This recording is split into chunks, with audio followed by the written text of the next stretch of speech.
Hey, franchising, one of the best business models in the world to expand and to really capture good revenue. It really is.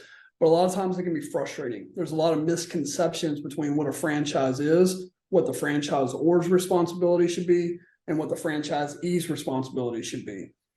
A lot of times this kind of just happens naturally. An operator opens a store, you have one unit, it does really well over the course of a couple of years. You kind of forget how hard you worked to get that success. And after a few years, you start having some friends and family ask you, how'd you get this going? I want to do one. I want to open one too. And then a new franchise is born. This happens every day in this country. And then we have a new franchise that it took a couple of years. And what we say all the time is founder hustle only scales one time. Unless you can go and put in the same amount of effort and energy yourself into the next unit, before you can franchise, you have to create a repeatable system, and you have to have processes, mainly in sales and marketing and operations. But sales is one of the most important. So whenever a franchise system goes to start offering franchises, they've got to make sure they've done the work to give the new franchisee a chance of success to do what the original operator did in 3 years in just 3 months. One of the most important things that beginning founder had to go through in those first 3 years, where they had to really figure out who their product was for, and they had to get their pricing and offer strategy right. That's the first thing a franchisor is responsible for in the sales process, okay? It's because that's the pieces they can control. You've got to simplify down that menu, and you've got to start with the right strategy. You've got to make sure the pricing and packaging of that offer makes sense to where the consumers can say yes. You have to provide that. Then you have to have some way for the franchisees to measure whether that success is happening or not. Are they getting the sales conversions they need? Yes or no? How are they measuring that? Do you have KPIs they're supposed to track, or they're reporting them back to you? You got to have a system for measuring those.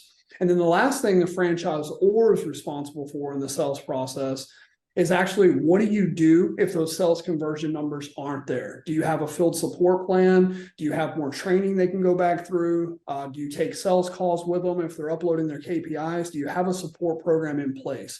But that's the three, and that's really, that seems like a lot, but there's still a lot that falls on the franchisee. And a lot of times they get frustrated with the franchisor, but let me explain.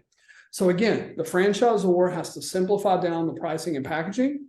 They've got to have the strategy correct. They got to have a system in place on how to measure whether you're getting the sales conversions needed or not. And then they got to have a clear set of directions for what to do if you're not getting the sales conversion you need.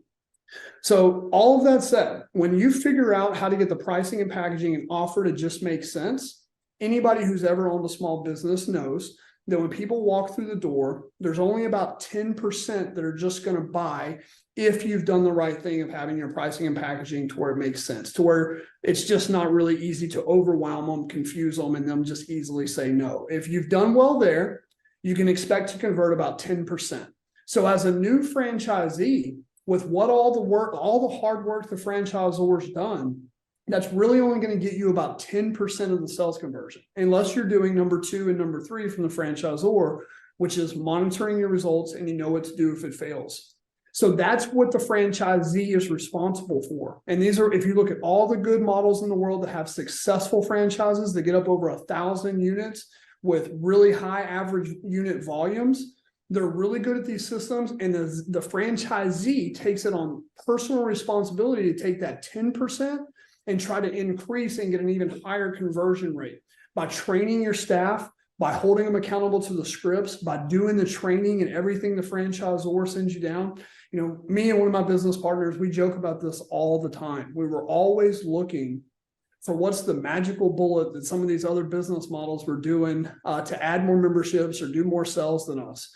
Last month at one of our businesses, we celebrated a record month there. We added 43 members in sales conversions. And one of our employees even said that the memberships are selling themselves now.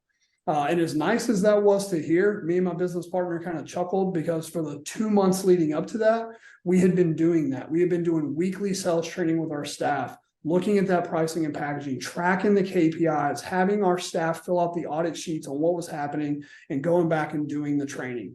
Franchisees, all the franchisor can do is hand you a good model that's going to close about 10%. Okay. It's on you to take those materials and train your staff. And for the rest of the time you're in the business, you should try to have the highest converting sales numbers in that entire franchise system. Take it from the 10%, put in the work with your team and get it to 20, 30, 40, 50%. And then you can take home more. You can be less frustrated with your staff and your franchisor. Franchisors, make sure you do a good job to think through the pricing and packaging and simplify down that offer and the scripting. Let them know how they can measure the results, and then have good tactics in place for them to improve. Hope that helps, guys. Thanks.